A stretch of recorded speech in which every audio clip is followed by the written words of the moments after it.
ഒരു ഉമ്മ എന്നെ വിളിച്ചു. എന്നിട്ട് പറഞ്ഞു, എന്റെ പേരക്കുട്ടി ഇന്നലെ മരിച്ചു ഉസ്താദ്. ഞങ്ങൾ ഒരുപാട് അവളെ തെരഞ്ഞു. അവസാനം ഞങ്ങളുടെ തറവാട് വീട്ടിലെ കുളത്തിൽ അവളിങ്ങനെ മരിച്ച് കമഴ്ന്ന് കിടക്കുകയാണ്. എന്റെ മോള് നേരെ ഇറങ്ങി, ആ കുട്ടിന്റെ ഉമ്മ നേരെ ഇറങ്ങിയിട്ട് അവൾ എടുത്തു, വയറിലൊക്കെ ഞെക്കിയൊക്കെ ക്ലീൻ ആക്കി. അവര് പറഞ്ഞു, കരയാതെ പറഞ്ഞു അവള് മരിച്ചിട്ടുണ്ട് ഉമ്മ. എല്ലാ കാര്യങ്ങളും കഴിഞ്ഞതിന്റെ ശേഷം ജനാസയൊക്കെ നിസ്കരിച്ച് ആളുകളുടെ കയ്യിലേക്ക് അവള് മയ്യത്ത് കൊടുത്തു. എന്നിട്ട് പറഞ്ഞു, എന്റെ കുട്ടിന്റെ റൂഹ് ഇങ്ങനെ പോണുണ്ടാകുപ്പോ എന്ന് പറഞ്ഞു. അവളൊരു റൂമില് അങ്ങനെ പ്രാർത്ഥിച്ചിരിക്കുകയാണ്.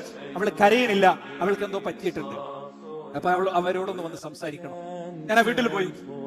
ചെന്നപ്പോ തന്നെ ആ സ്ത്രീ എന്നോട് പറഞ്ഞു, എനിക്കൊന്നും പറ്റിയിട്ടില്ല.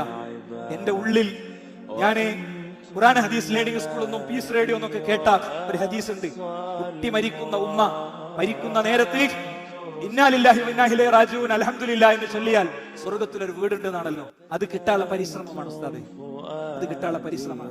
നോക്ക് നിങ്ങൾ, അവര് ബോധം കെട്ടില്ല, അവർക്ക് ട്രിപ്പ് ഇടേണ്ടി വന്നില്ല. 7ഉം 8ഉം മയ്യിത്തുകൾ ഒന്നിച്ച് നിസ്കരിക്കേണ്ടി വന്നവരുണ്ട് നമ്മുടെ നാട്ടിൽ. അവർക്ക് എങ്ങനെ പിന്നെയും ജീവിക്കാൻ പറ്റുന്നു?